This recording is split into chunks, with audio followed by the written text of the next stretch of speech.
Hola, muy buenos días, muy buenas tardes, muy buenas noches a la hora que estén escuchando que es su podcast Vinilo Rojo, donde hablaremos de esos artistas y esas bandas musicales que nos han influenciado en nuestra vida personal y en nuestra vida musical, siempre acompañado de mi amigo y compañero Eduardo. Eduardo, ¿cómo estás? Hola, ¿qué tal, Julio? Un placer, como siempre, estar aquí acompañando a toda la gente que nos escucha y que nos escriben y que semana a semana están aquí con nosotros, ¿no? ¿Cómo vas con el éxito?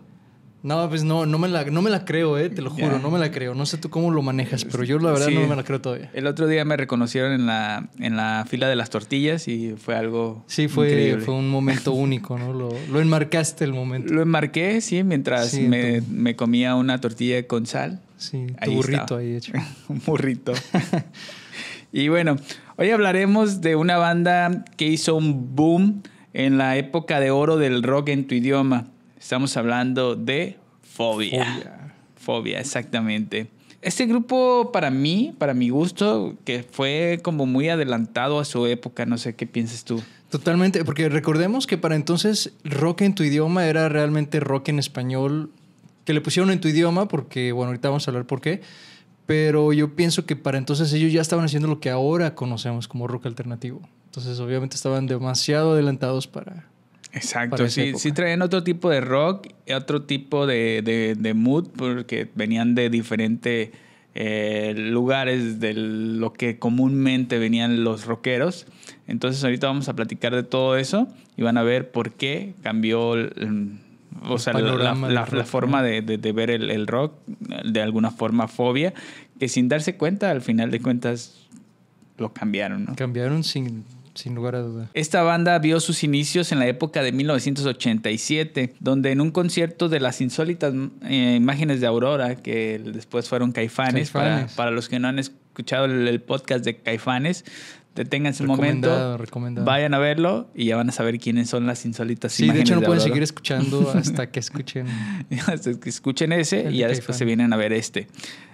Ahí se conocieron Paco Huidobro, y Leonardo de Lozane, ya que este último había quebrado su llave a la hora de querer abrir su auto. Entonces no pudo ya meterse a su carro y entonces pidió ray y el que le ayudó fue Paco Huidobro, que vivían para el mismo rumbo. Para que se den nada más una idea de cómo han cambiado los tiempos. Yo creo que ahorita si se te quebra tu llave, no le pides a un extraño que te lleve a tu casa. O sea, no. Le hablas por teléfono a alguien más, pides un Uber, pero jamás dejas que otro extraño, una persona te lleve a tu casa. Y qué cosas, ¿no? Que puede ser una señal de que al romper esa llave hicieron una banda. Hicieron una banda. El futuro todo dependía de esa llave, realmente. Todo dependía de esa llave. O sea, el destino es tan mágico que una llave quebrada fue la diferencia entre tener a Fobia o no tenerla. O no existir, exacto. Y fue así como los dos vivían hacia el lado sur y en ese momento planificaron sus inquietudes musicales y decidieron formar el grupo justo en ese momento. Y bueno, ya Leonardo conocía a Javier Ramírez, mejor conocido como el Cha. El Cha, famosísimo Cha. Él lo invitaron al proyecto para ser el bajista de la banda. Él en esa época tocaba en una banda llamada Cha. Ya de ahí el apodo de El Cha. ¿Tú te acuerdas de esa banda?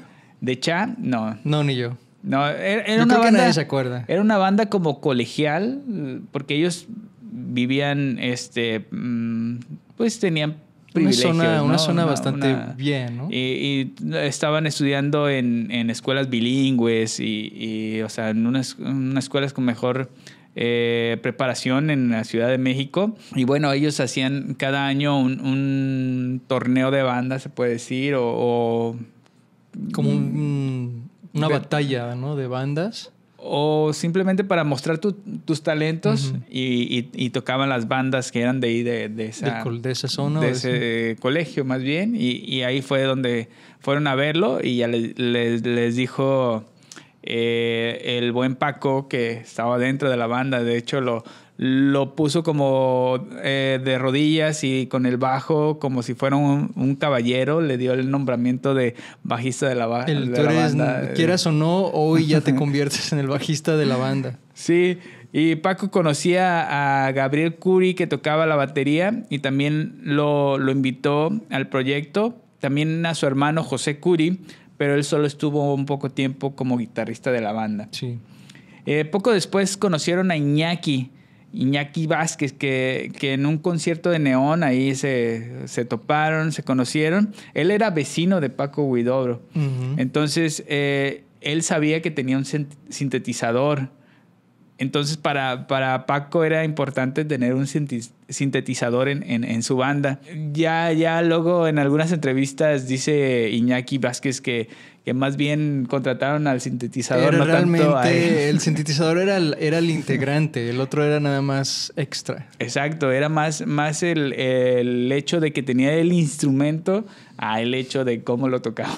De hecho, me remonto un poco a una de mis bandas en las que yo estuve, donde necesitábamos un sintetizador y supimos que un amigo de un amigo precisamente tenía un sintetizador que nosotros queríamos. Y consideramos en aquel momento meterlo a la banda por el sintetizador. Entonces entiendo perfectamente a dónde iban ellos. Entonces ahí fue, y ahora Iñaki ya es... ¿Quién diría? Un maestro, y porque eran vecinos, entonces desde un principio podrían haberlo invitado, pero fue hasta que después en un concierto de la banda Neón. De Neón, sí, que en ese tiempo eran lo máximo.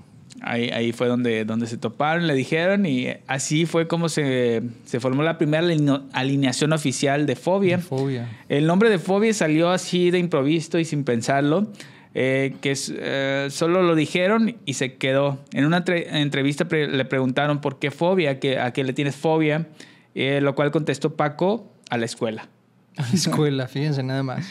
Ya que cuando comenzaron algunos de ellos todavía no cumplían ni la mayoría de edad. Había veces que el más chico era Leonardo, ¿no? Y que había épocas donde tenían que esconderlo en las tocadas, tenían que esconderlo. Porque no era mayor de edad. Porque no era mayor de edad. A mí me llegó a tocar, ¿no? Con mi hermano también. Esconderlos. Teníamos que salirnos entrábamos, tocábamos y nos salíamos, y ahí estábamos en la calle esperando a volver a tocar. Entonces así le pasaba. Es bastante complicado. A mí me tocó un guitarrista en otra banda también que no tenía la mayoría de edad y que cuando tocábamos teníamos que meterlo por otra puerta para que no lo vieran los de seguridad. Me imagino que algo así hacían con Leonardo, así como que mira, tú entras por allá y terminando de tocar, te vas. Exacto. Entonces así empezaron. Entonces, pues la escuela era su mayor fobia en esos momentos. ¿Quién iba a pensarlo, no? Creo que el nombre les vino perfecto entonces, ¿eh? Pero bueno, aquí nos damos cuenta de la clase de dónde venía, ¿no? Donde tu fobia era la escuela, ¿no? Para otros rockeros quizás la fobia sería no comer en un día, ¿no? Casa, no tener casa. Tener problemas más... ¿Tienes alguna fobia? Problemas distintos. Yo creo que nomás a las arañas, fíjate. ¿A las arañas? A las arañas. No, yo no Pero sé. A la vez es fobia, obsesión, porque me encantan las arañas. Bueno. Pero si te ponen una así... Ah, no, sí, eso sí. Fobia total. Yo creo que podría tenerle, no estoy tan seguro, pero sí podría tenerle fobia a las serpientes. A las serpientes. No estoy tan seguro, pero sí el hecho de pensar en tocarla te produce fobia, ¿no? Un poco de miedo. De hecho, una vez en un acuario ahí en Guadalajara había una parte donde metías la mano para tocar las texturas de algunos reptiles o animales. y había una donde podías meter la mano y había una serpiente disecada que no podía tocarlo. O sea, era que nomás metía así la mano y rápido se acababa. Sí, aunque ya sabía que estaba muerta y era solamente un pedazo. No era entonces sí es fobia. Ni la serpiente completa, pero sí. Bueno, el espíritu de la serpiente estaba ahí. Me da un poco más que suficiente. Mucho miedo. Y bueno... fue así como en diciembre de ese mismo año, la compañía RCA Ariola de México, viendo el impacto que tenía la nueva ola del rock en español, que venía desde España, todo esto del rock en español o el rock en tu idioma, lanzaron una convocatoria para el concurso de bandas amateur llamado exactamente Rock en tu idioma, donde Fobia participó, pero no llegaron a destacar, no llegaron. De hecho, los descartaron, ¿no? Los descalificaron. Los descalificaron y no llegaron a ni siquiera estar dentro de los finalistas. El vencedor, fíjate, cómo son las cosas. El vencedor fue Los Amantes de Lola. Ellos fueron los que ganaron ese concurso. Que también es una banda bastante reconocida, muy buenos, por cierto. Muy buenos. Pero ¿quién diría que empezaron al mismo tiempo que Exacto. Fobia, ¿no? Y quizá hoy en día yo creo que conoces más canciones de Fobia que canciones de Los Amantes de Lola. Bueno, también dependiendo los gustos de cada quien, pero para mi gusto, para lo que yo he tenido como experiencia musical, creo que Fobia ha sido más influyente que Los Amantes de Lola. Pero sí, bueno, ahí están las dos bandas que empezaron casi igual. Y bueno, pero ese concurso les sirvió para poco después pudieran firmar un contrato con la misma disquera por recomendación de Saúl Hernández, quien también fue productor de sus primeros demos. Saúl Hernández, que también le gustaba mucho, que ellos también empezaron en un concierto de Saúl Hernández, ¿no? Para que veas cómo el mundo del rock en español tiene ese origen, o por lo menos en México, no estoy hablando obviamente de toda Latinoamérica, pero tiene ese origen donde son esos personajes, ¿no? Incluyendo obviamente a Saúl Hernández y estos ciertos eventos de donde sucedió este boom, ¿no? De muchas bandas. Y vamos viendo que, o sea, personajes que ya habíamos hablado en otros podcasts anteriores de rock se van encontrando y van haciéndose fuertes entre ellos. Yo creo que eso es la técnica que se utilizó en esa época para hacerse fuertes y que pegaran tanto. La unión que había entre algunas bandas que hacían más grande el rock en tu idioma. A pesar de ser tan distintos, porque recordemos, Fobia era muy distinto a Caifanes y era muy distinto a Maldita Vecindad y muy distinto a Neón, a Los Amantes de Lola. Entonces, a Café Tacuba, exactamente. Entonces, qué interesante que existía esta unión, a pesar de ser tan diferentes. Exacto, como que todos se tenían un respeto por la música que hacían en esa época. Claro. En 1990, con colaboración de Óscar López y Martín, dieron a conocer su primer disco titulado simplemente Fobia, como su homónimo, el cual sacaron como sencillo la canción de Microbito y el cual también fue censurado. Obvio, ¿no? Era una pequeña frase que tenía que decía: haré una alberca en tu ombliguito y si me voy más abajito nadie me podrá sacar. Nadie me sacará o algo así. Que era algo muy sutil, pero fue sumamente censurado en esa aquel época. Entonces, no estamos hablando del 1990. Exacto. Que ahora ya se nos hace una exageración, pero quizá lo que ahora nos están censurando, quizá en esa época, unos años más para allá, van a ser también unas exageraciones como las que estamos viviendo ahora. Que por cierto, también a una banda como Molotov, ahorita en esta época, les quieren censurar un disco que salió hace como 10 años. O sea, ya lo pasado, por favor, déjenlo ir. ya Viven y dejen vivir. Ya quedó, ¿no? ya de todos modos, ya todo lo que pasó, ¿no? Sí, exacto. Y bueno, y lejos de perjudicarlos, les apoyó al ver esa parte irreverente de la banda, ya que eran conocidos como una banda fresa y privilegiada y que, pues, lo mismo, que tenían así como muy, muy alto nivel socioeconómico. Entonces no eran como tan rockeros hasta que ya sacaron eso y lo censuraron y como que ya les dijeron, mira, ya fue su pase al... No son tan fresas y son un poco irreverentes y ya fueron más aceptados. Y también tuvieron otros temas dentro de ese disco como La Iguana o El Crucifijo. Sabía que me iba a equivocar en esa palabra. Que también fueron muy bien recibidos por el público. Yo creo que una de las primeras canciones súper cortavenas en la historia del rock en español fue El Crucifijo. ¿A poco no? Exacto. Sí, o sea, yo creo que muchos la dedicamos. No sé si a ti te pasó o te la dedicaron. O simplemente te la dedicaste tú solo al deprimirte por algo que te sucedió y era como perfecto. Decía exactamente lo que estabas pasando. Exacto. Entonces fue como de los temas que les pegaron a este disco y que fueron dándole nombre a la banda de Fobia. En 1991 grabaron su segundo álbum bajo la producción de Martín, otra vez. Al cual titularon Mundo Feliz, donde su primer sencillo fue Camila, cuya canción era inspirada en un personaje de los Muppets. Era la gallinita esta de Gonzo, ¿no? Exacto. Que él estaba como obsesionado con ella y era como su... Nunca entendí si era su novia, su mamá o su hermana o su amiga. Era más como esa... Como amor platónico. Amor platónico, exacto. Sí, ¿verdad? Sí. ¿Tú veías mucho los Muppets? Los Muppets, sí. Sí, me yo gustaba. también. Yo creo que También crecimos todos, bueno, no sé si todos, pero crecimos con influencias de los Muppets. Viendo los Muppets y viendo al osito Fozzie haciendo con sus chistes malos. Estaba buenísimo, la verdad. Es ahí porque todos mis chistes son malos. Sí, yo también. Nunca aprendí a ser tan chistoso como Fozzie. Pero su mejor canción del disco era la de El Diablo. El Diablo. Y es que estaba súper interesante esta canción, porque empezaba con este tono como oscuro, como un poquito tétrico, pero tenía ese humor de Fobia. Exacto, que todas sus canciones en ese momento eran compuestas por Paco. Por Paco. Y Paco componía, o sea, como muy como alegre, entre alegre, triste, como que no sabías ni para dónde iba la canción. Mucho sarcasmo. Entre la letra y la música. Siempre jugó mucho con eso de la música como alegre y luego triste, como que y con muchas metáforas también. Eran como si fueran pesadillas chistosas, pero tétricas, como sacados yo creo que de la mente de Tim Burton, por ejemplo. Exacto. Sí, era muy de su estilo. Sí. Entonces ahí sacaron esta canción del Diablo, que para mi gusto es la mejor canción que tiene Fobia, para mi gusto.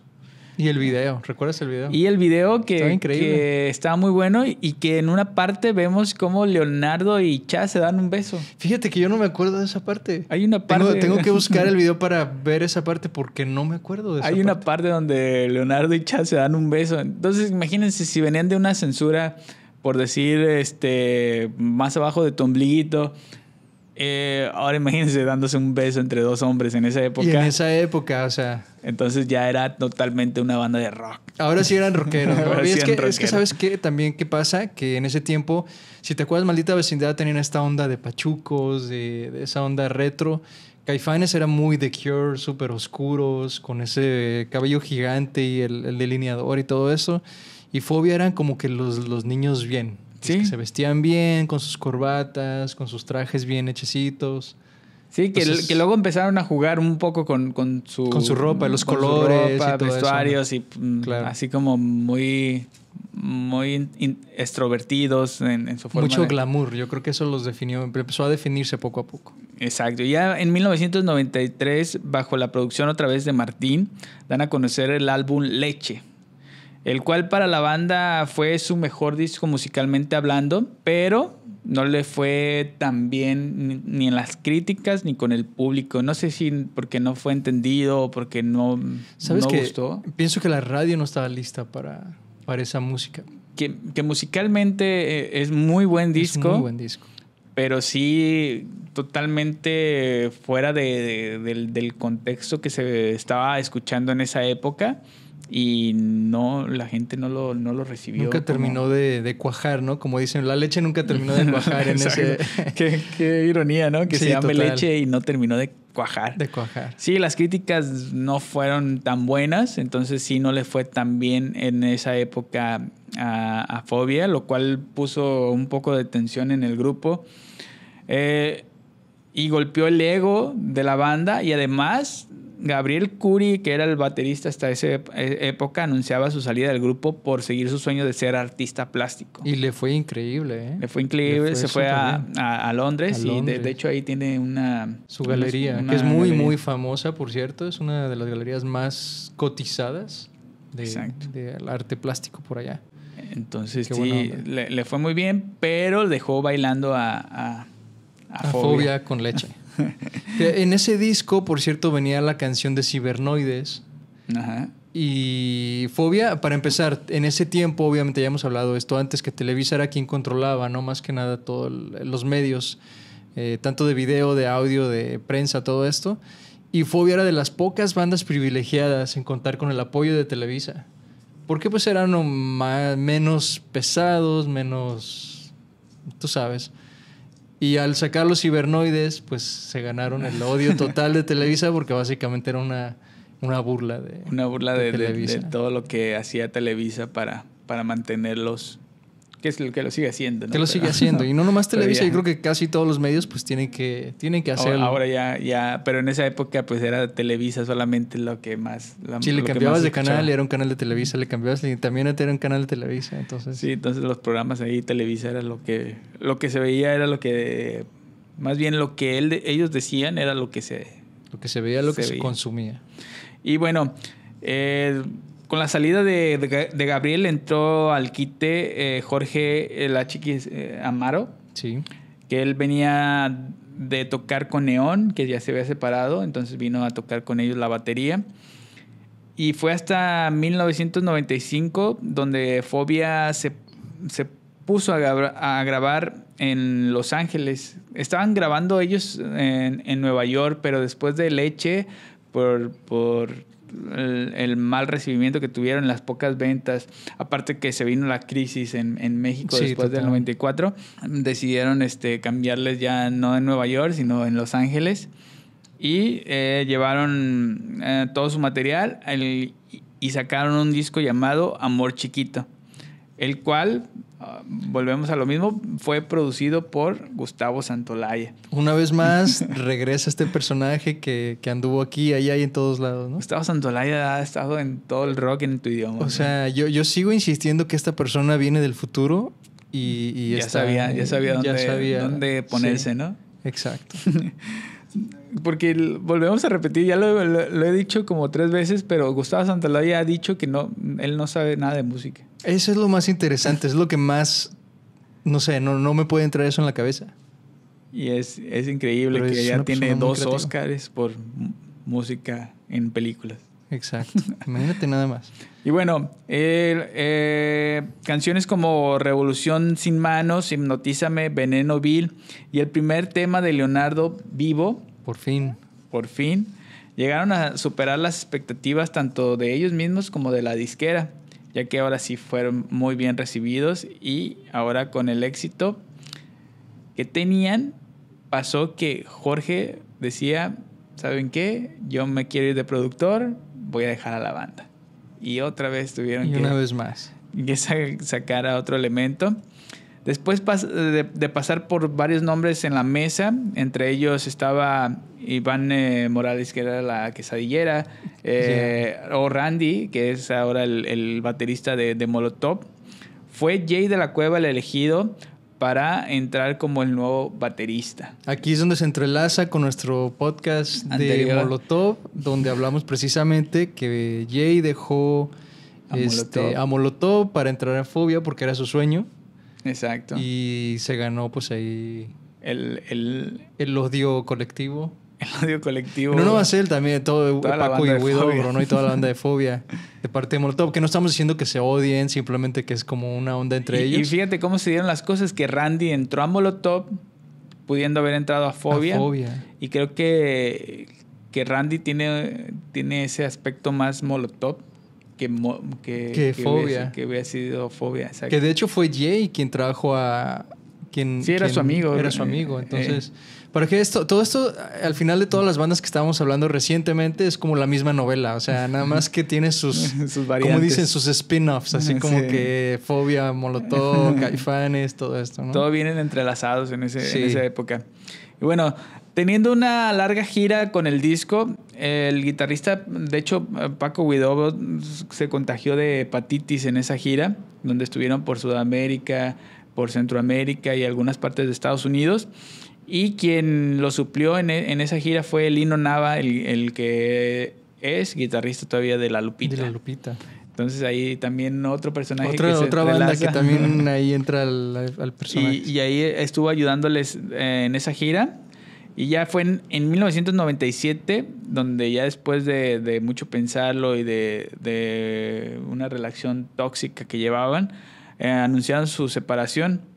Algunos le dan la culpa a Leonardo por la relación que tenía en esa época con Rebeca de Alba. Con la famosísima e infame Rebeca de Alba. Que es conocida como la Yoko Ono de Como Fobia. Que cada banda tiene uno, ¿no? Podría decirse. O sea, por lo menos estas bandas que trascienden siempre hay una... Exacto. Y entonces, en este caso fue Rebeca de Alba. No sabemos si fue muy cierto.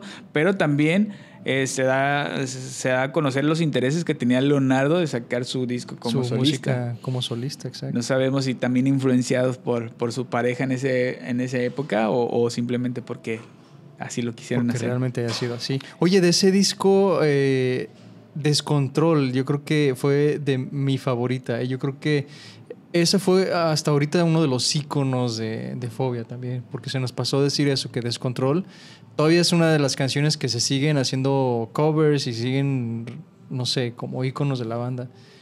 Y salió precisamente de ahí, de Exacto. Fobia on Ice. Bueno, Amor Chiquito, perdón. El Amor Chiquito tuvo... Yo creo que es el disco más completo que ha sacado Fobia, Amor Chiquito. Sí, estoy de acuerdo. Y bueno, que ya no fueron a Nueva York, fueron a Los Ángeles, pero ahora bajo la producción de Gustavo. Y bueno, ahí tuvieron para anunciar para hacer su retiro, tuvieron varias presentaciones en el Metropolitan, donde ahí en el vivo fue donde se hizo este disco, el Fobia on Ice. Que es simplemente una recopilación de sus mejores éxitos en vivo. ¿Sabes qué me gusta mucho de ese disco? Que creo que es Leonardo creo que es al principio del disco cuando dice: para los que creían que ya nos íbamos a ir o algo así, aquí estamos. O sea, como tratando de decir, no nos vamos a ir, pero realmente sí iban a ir. Sí, ya lo tenían. O sea, ya estaba planeado, pero entonces lo dice. Y de hecho, él fue uno de los primeros que levantó la mano diciendo: exacto, ya no podemos más, hay que darnos un tiempo. Entonces es un poco contradictorio, pero es un muy buen disco, por cierto. Sí, que al final todos se fueron contra Leonardo. O sea, llevó una mala relación después de esos comentarios, como que ya la banda no lo apoyaba tanto. Igual. Entonces no estaban tan contentos. Al separarse, cada uno de los integrantes tuvo sus propios proyectos, en los cuales destaca el disco de solista de Leonardo, que no trascendió mucho, pero nada. Bueno, lo sacó. El proyecto de Jay con Titán y con Moderato, que también estuvo Iñaki y también estuvo Paco. Cha. No, Paco no estuvo. No, Paco no estuvo. Paco se fue un tiempo con Molotov, la banda de su hermano. Ah, sí, es verdad. Ahí estuvo tocando mientras estaban de gira. Estaba tocando Paco con ellos. Entonces ahí les ayudó. Fue hasta la boda de Leonardo, ya que no se casó con Rebeca de Alba, sino... Y todo eso así de... ¿ya ves? Valió todo. Se fue se casó con su esposa, que no... Ese sí no sé cuál sea su nombre. No sé quién sea, la verdad no... Ni yo. Ahí fueron donde todos se vieron la cara. Y bueno, pues ya estando ahí, ya hablaron las cosas. Tuvieron que aclarar las cosas, y yo creo que después de unos cuantos tequilas y se pusieron tuvieron bien. que discutir las y cosas. Ya fue después de eso que en el 2004 decidieron regresar a los escenarios juntos y lanzando su disco Wow 8704, que es el cual era un compilatorio de sus éxitos, y 2 sencillos inéditos que eran Hoy Tengo Miedo y Más Caliente que el Sol, que esta última fue usada como soundtrack de la película Matando Cabos. ¿Viste esa película? Sí, la vi. Está muy buena. Sí, muy buena. Que por cierto, cuando ellos regresaron precisamente en esa gira, me tocó ir a verlos y comenzaron, recuerdo, con Más Caliente que el Sol. Comenzaron su show con Más Caliente que el Sol. Y no tuvo respuesta absoluta. La gente no... Como era una canción nueva, obviamente, ni siquiera había estado en la radio. No había trascendido todavía. Entonces se sintió súper abajo el ambiente. No fue hasta que obviamente tocaron, no sé, el Microbito o una de esas clásicas, donde se sintió otra vez, ok, es Fobia. O sea, pero yo creo que el recibimiento pues era un poquito... Sí, ya después de un tiempo de estar separados y vienen con un nuevo sencillo, pues sí, la gente como que dijo, ¿qué es esto? Sí. Y ya sabemos cómo es el público de celoso con las bandas de rock. En 2005 sacan su 5º álbum titulado Rosa Venus, el cual este nombre lo escogieron en homenaje a los jabones usualmente utilizados en los hoteles de paso. Sí, así es.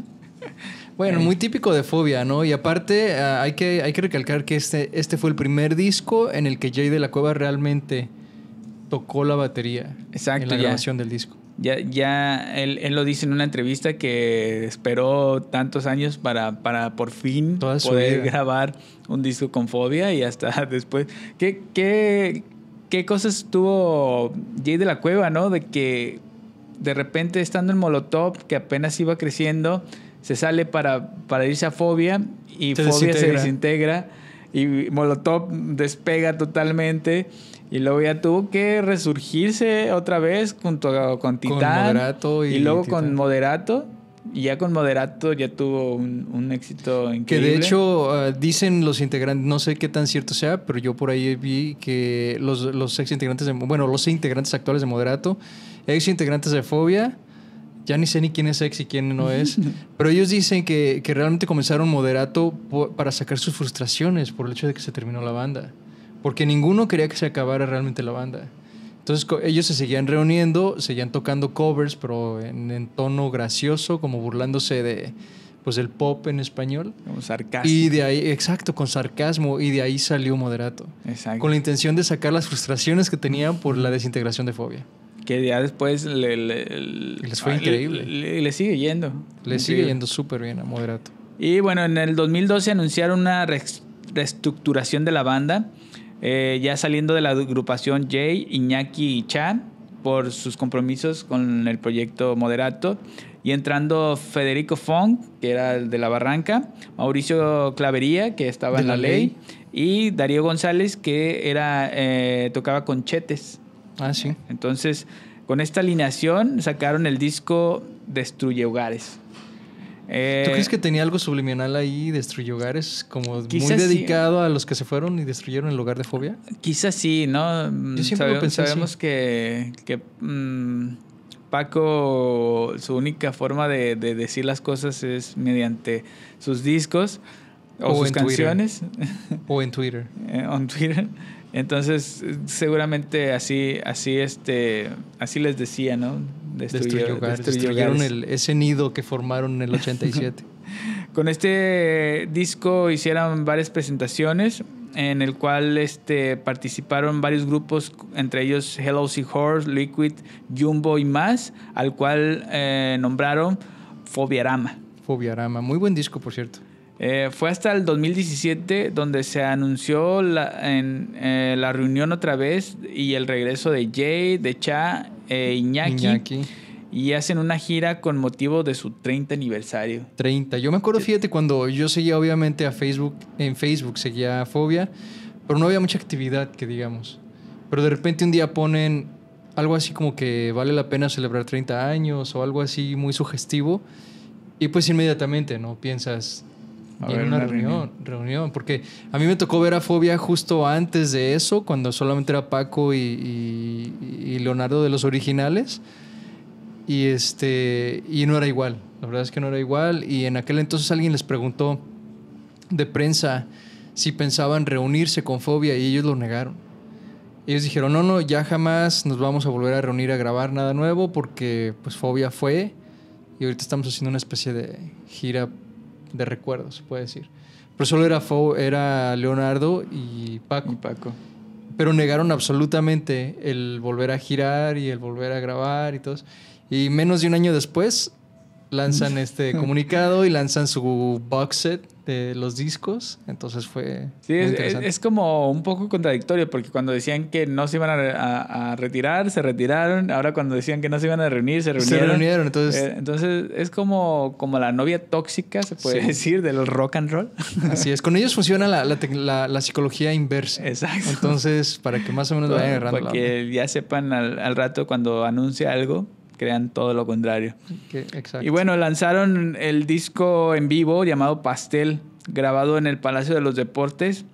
Y bueno, esperando que algún día saquen algo nuevo. De hecho, yo tenía la esperanza de que después de esto, pues obviamente iban a sacar por lo menos 1 o 2 temas nuevos. Como lo hicieron con Más Caliente que el Sol y con Hoy Tengo Miedo. Sí, pero no sucedió. Ahora con los compromisos que tiene cada uno ya lo veo más complicado porque sí, ya cada quien tiene como su propia vuelta. Su propio mundo. Luego ya después de 30 años, Aparte ellos dicen que se odian. Ellos dicen que se odian, pero no, pero... seguramente no. Que de hecho había mucho rumores, ¿no? De que el problema más grande era realmente entre Jay y Leonardo. Que por eso no había podido surgir un reencuentro y que habían limado todas las asperezas, etcétera. Sí, es conocido que al principio cuando entró Jay de la Cueva, uno de los que no querían que entrara era Leonardo. No sé por qué, si tenían problemas personales o simplemente cuestiones de ego. Pero sí, uno de los que no quería que entrara a la banda era Leonardo. Y que poquito después se separó. No. Y hay varias entrevistas, no sé si todavía estén por ahí disponibles en la red, donde sí se ve un poquito ese roce en alguna entrevista, en aquel entonces de Phobia on Ice, creo, donde sí te das cuenta que hay un poco de unos problemas entre Leonardo y Jay, como de protagonismo, diría yo. Entonces no sé si también pues ya desde ahí venía el problema. Ya desde ahí venía el problema. Entonces, varias cosas. Ahora pues solo esperamos que puedan sacar algo nuevo, que ya lo veo más complicado que cualquier otra banda que hemos hablado alrededor de estos programas. Creo que el reencuentro más complicado yo creo que es el de Phobia por todas las complicaciones que ellos entre banda tienen y todos los compromisos también que son... Yo creo que muchos. Esto es algo así, es como un patrón. Por cada 5 encuentros de Timbiriche sigue uno de Phobia. Otros 5 de Timbiriche y sigue uno de Phobia. Entonces más o menos ya sabemos por dónde va la cosa. Bueno, entonces vamos a esperar. Nos vamos a tener que chutar 5 más de Timbiriche para que regrese Phobia. Ya van a regresar como a celebrar sus 40 aniversarios. 40 aniversario, y no lo dudaría, porque ellos dicen, no, esta es la última. De hecho, eso, en la última gira aseguraron, esta es la última presentación para que no se lo pierdan. La gente va desesperadamente a verlos y después se anuncian 3 fechas más o no sé qué. Es como que, ok, esta es la última, ahora sí. Y un mes después, Phobia no sé dónde. Es como que agarren la onda, Phobia funciona también así. Es mercadotecnia lo y que eso es bueno, no estoy diciendo que sea malo. Qué bueno que se sigan reuniendo, la verdad. Sí, la verdad seguimos esperando a ver si sacan algo nuevo y nosotros encantados de escuchar algo de Phobia, porque creo que en esta época serían más apreciados que en la época donde... Como que ahora sí están en su época. Exacto. Ya se puede escuchar en el último disco de Rosa Venus. Se veía como algo novedoso, algo alternativo. Sí, exacto. Pero ya era una banda de muchos años atrás. Ya tenía, exacto. Entonces, pero bueno, es una banda, a pesar de todo, es una banda que se ha sabido reinventar. Yo creo que en cada disco tiene su identidad y siguen innovando. O sea, su sonido, ellos son muy exigentes con su sonido. Sí, pues algo que nos quieras mostrar. Sí, de hecho, mira, traje así rapidísimo mi colección de discos artefactos del pasado, que son discos compactos, por cierto, que te confieso que ya no tengo ni dónde tocarlos. No tengo un aparato donde poner este disco compacto y tocarlo. Para la gente que solamente nos esté escuchando, Eduardo está sacando que era como un portafolio donde poníamos nuestros discos compactos. Que toda la gente de los 90 era muy sabido. Incluso en los que 2000 tenías también, que comprar. yo creo que hasta el 2007, que es donde salió el iPod, es donde ya pues, se dejó de utilizar, ¿no?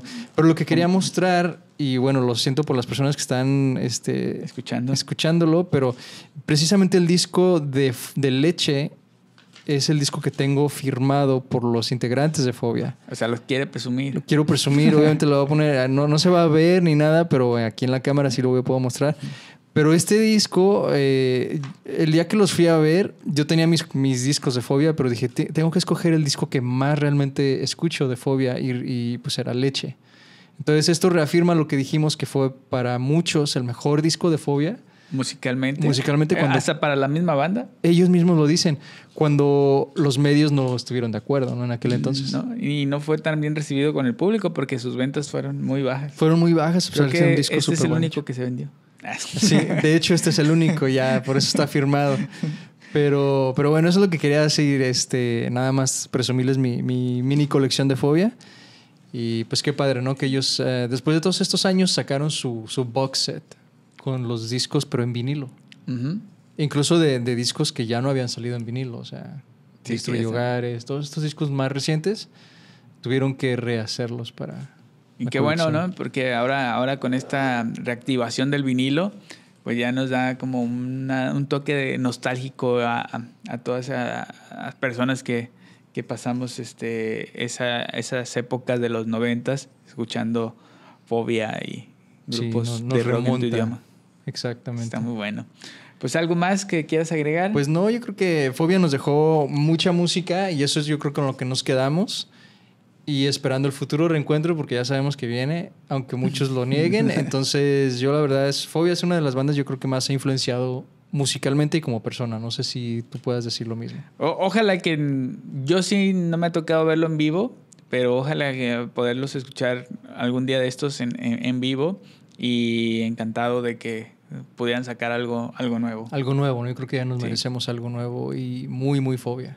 Muy Fobia. A ver si ya se ponen a componer entre todos y sería muy bueno también saber cómo sería una banda completa. No, a ver, les voy a dejar como tarea que nos digan a qué le tienes fobia tú y a qué le tengo fobia yo. Ok, ese sería bueno. ya lo dijimos para saber si realmente escucharon todo el podcast. Y también una pregunta que dejamos así al aire. ¿Quién creen que haya tenido más jabón Rosa Venus ¿De los integrantes de Fobia? No, entre nosotros dos. Ah, ok. ¿Quién tiene la colección más grande de Rosa Venus? Se los dejamos ahí de tarea. Bueno, pues muchas gracias por acompañarnos. Espero que le sigan dando like, que se suscriban y que escuchen en todos los streams. Claro que sí. Y escuchen en los próximos programas. Bueno, pues entonces los dejamos y nos vemos la próxima semana. Nos vemos la próxima.